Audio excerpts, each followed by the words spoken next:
All right, Matt. You ready for this? Let's do it. Got get my it. right-hand guy, Let's go. Danny. Boom. I guess, what's your brand? What's your team name? This is Valor right here. Valor. VLR. All right. And, man, we've been together for a minute. You 7 started years. as a rookie here. This is 7th year, 6th summer, theoretically. Wow, that's great. So, how many did you sell your rookie year? My rookie year, I sold 40 quals. 40 quals. 40 and you sold a quals. bunch of non-quals too, so you ended Yeah. with like 78? 78, but I only made 12.5 grand my rookie year total in 4 months. Were you happy with that? No, I mean it was good for an 18-year-old, but I knew that I could do more for sure. Was there any point in that first summer where you thought about quitting? Oh yeah, I think I spent more time thinking about quitting than I did thinking about, actually getting better at this. There were a lot of doubts my first summer, a lot. How would your life be different today Mm-hmm. if you had quit as a rookie? Wow, I've actually never thought about that. I would probably still be in Spain. I would have obviously not been able to help any of my family members with this opportunity, and I don't think I would have changed at all as a person. I think I'd still be the same person I was, just an older version of a 18-year-old Danny. So let's walk people through. Your first summer, you only made 12 grand, which is pretty low, admittedly. Yeah. Like that's embarrassing. Yeah. Okay. And your second summer, you sold how many? A lot more. 204 my second summer. And what happened to your pay? You went from 12 grand to 106K. wow. 106 grand my second year, 19 years old, 2021 in Minnesota. I'll never forget it. That was my first time cracking 100 grand. Granted, I did an extension in Louisiana with Lonnie, but in Idaho, actually. That's the year we were in Idaho, but 100 grand was life-changing. Okay, so I actually remember a call. And this Yeah. call happened because shortly after being a rookie and not making the money, you got your back end, you're like, maybe this isn't worth it, but we sat down, came out with some plans, and we're like, dude, go recruit a bunch of guys. Mm-hmm. Maybe selling's not for you, but you could recruit. Mm-hmm. That's crazy. Right? And you recruited, do you remember JoJo Ibarra? Yeah, 34 people I onboarded that You year. like went nuts recruiting, Yeah. and you're like, I just want to make 100 grand, and you Yeah. wanted it so bad. Yeah. And then right before we went out, you guys went to Topgolf, Yep. and you guys ran into this random recruiter guy Random dude from from Titan, That's right. right? Titan. And he put this bug in a bunch of rookies' ears. Yep. And then they went out, and their first week, they didn't even knock a whole day. Yeah. That's They right. knocked like half a day, and then they were like, we're out of here. Yeah, they're talking to Titan. And you called me, and you were like, I don't know what I'm going to do. Mm-hmm. Because a whole bunch of your guys had just left, and you're like, how am I going to still make 100 grand? That's right. And do you remember that conversation? Yeah, dude, I'll never forget. I was sitting in the stairs of the apartment complex, and it was kind of like a get bitter or get better conversation where you were like, look, you got two choices. Like, you can get bitter about this and go home and not make 100 grand, or you can get better and go sell a bunch of personal deals and take the guys that you do have and just make the most of it. And yeah, that was the one of many One of inspiring those guys conversations. was Lonnie, Lonnie Cosson was, yeah, who's still with you now. and Eric. That was the summer that we got Lonnie and Eric. That's crazy. But yeah, Lonnie was a direct recruit who, through all of his people leaving, he stuck with us. Okay, so you went from 40 quals, 78 total, Yeah, to 204, is that what you said? yeah. To what? So I went from 204 to 367 the next year. Wow. Just so more than double, almost double. Almost double, yeah. And then what? That same year, or the year after that? No, the year after that. Like So 160, sorry, 360 something. I went to, from 360 to 545. wow. And I haven't gone under 545 in the last 3 years. So 545, 535, and then this last year 564 or something. I would say, to your credit, if your focus wasn't to like build out teams and stuff, Yeah, you probably would have gone to 800 probably. and then maybe 1,000. Yeah. But back then, your downline was doing 1,000, something Right. like that. Yeah, if that. And then as you've kind of stayed at that 500 and some level, The 600? downline's grown. you've put more Like focus on crazy. building your guys. Like Yeah. Eric, he was Yep. out there with you. That first summer of you kind of being an assistant manager. That's right. He sold 40, and His you've first been year. with him journey to last year. He broke the 400. 400. Golden door. Man, that's an interview. 40 to 400. Truly, that is crazy. You know what's really unique? It's just how many people in our organization are organic. Like, Yeah. they started as rookies and they're still here. And they're still here. And I think that's kind of our MO. That's true. That is a secret power, man. Because when you can get a group of guys that have been together for like 3 years, and I feel like us and the Africans are starting to approach that now.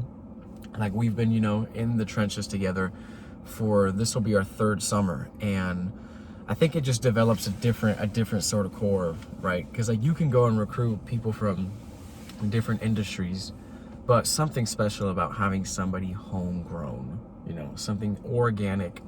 I agree with you. I think that's D3's biggest ammo. That's our superpower. It's our secret sauce. You said, because I asked, like, how would your life be different? And you said you'd be a different person. Like, Yeah. what has doing this job and leading and grinding out on the doors, what has it done to you? And kind of talk about that journey of Wow. personal development. Yeah. I always say, it's not about the money you make. It's about who you need to become in order to earn that money.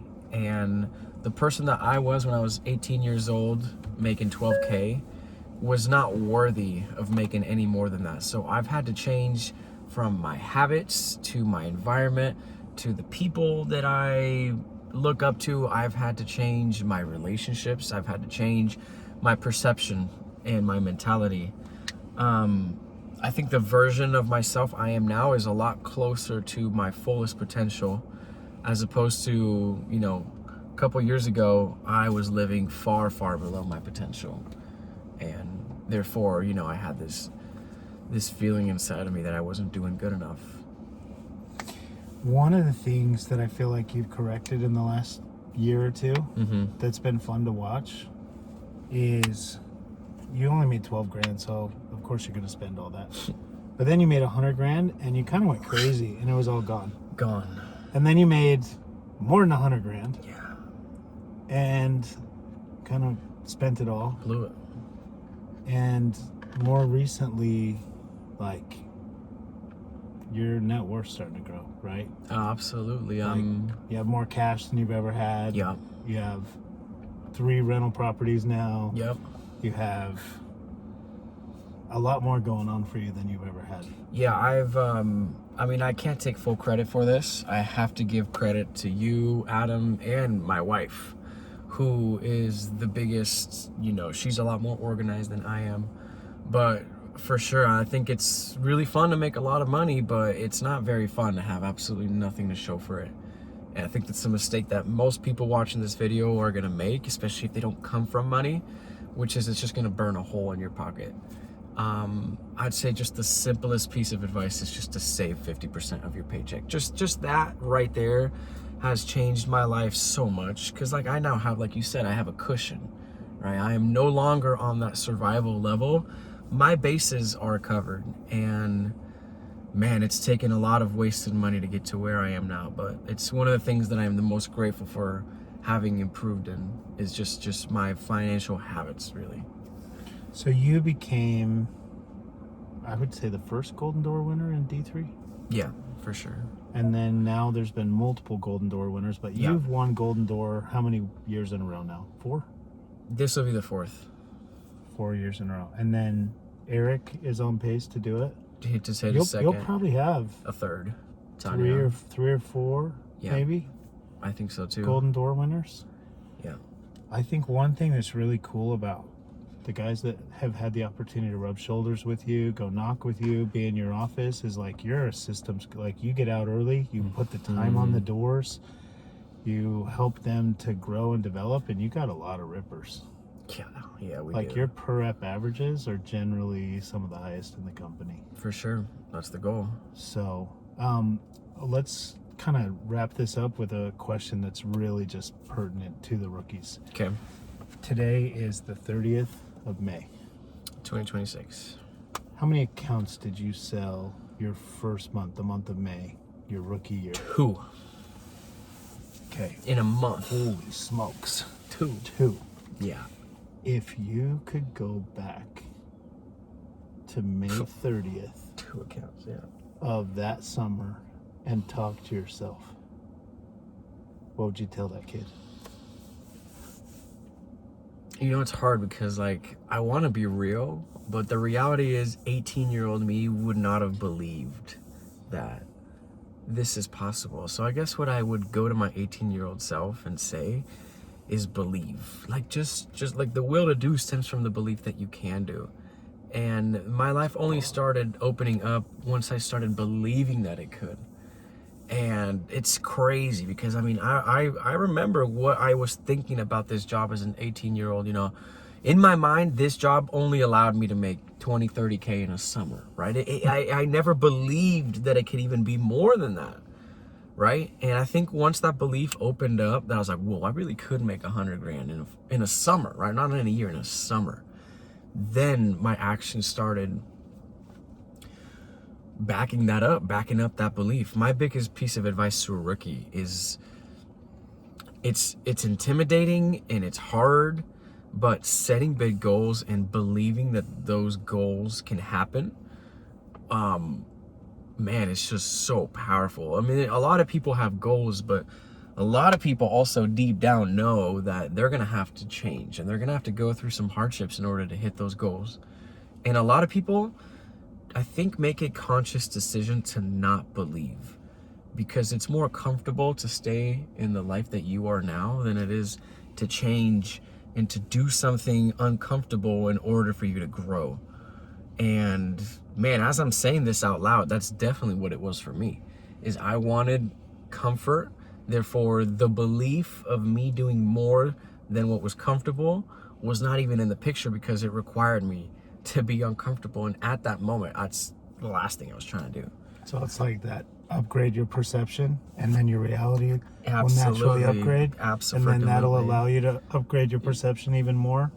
So on and so forth. Yeah, I mean, we just had a conversation about $1 million summer. Wow. Like, wow. 2 years ago, you would have told me that the possibility of making $1 million in the summer, I would just be like, no, you're in the wrong industry for that. You can't do that in alarms. And I mean, the math literally showed it, you know.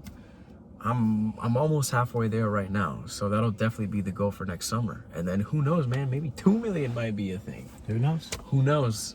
But I know as long as I really truly believe in it, that I have good chances of hitting those goals. All right, I know I said we were going to be done. Yeah. But okay, so you've had a few people that they chased money Yeah. going to solar or even pest, and you got some guys coming over from pest Yeah. and from solar back to your team. Money aside, would you say those guys are having more fun knocking doors selling cameras than they were doing what they were doing before? Obviously I'm biased, but the market in the South is different. It's different, and I wish I could pull one of the guys in right now. I've got guys that have worked in Washington State, in Colorado, California, Arizona, Texas, Kansas, and something about the people here and the product we're selling makes this job so much fun. It's fun. It's hard, man. It's hard to really take this job seriously sometimes because you're literally having a blast.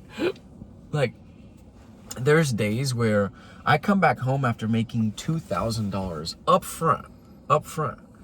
And I'm like, man, I feel like I'm cheating life right now. I was like, I went out and had a blast. I'm riding my Segway. I'm getting referrals. I'm not even knocking doors. I'm just going out there and giving people a good experience and getting referrals.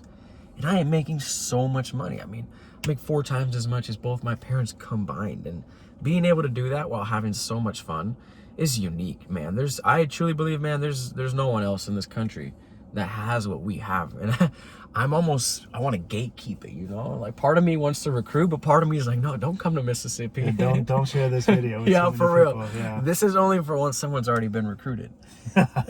Because seriously, I feel like people will eventually realize that all these oversaturated markets are really hard to do long term. And a perfect example, Cody could only knock an area in Colorado for one day, right? So basically a new area every day. And this week he spent 6 days in Shaw, which has a population of not even 1,000 people. And he was like, it's just game changer, right? The fact that I can go back to the same area and not have a bunch of HOA Karens yelling at me. People are nice. Everyone knows each other. I'm getting referrals. He's like, it makes this job so much more fun. We're That's blessed. awesome. We really are. Well, we'll probably do more of these, but I think it's time for us to do things like this and share Agreed. with everybody, right? Yeah. The rookies, the guy that's a second year, because you've gone from 40 quals, 78 to 200 to the 300 range to the 400 to 500 to 600. Yeah.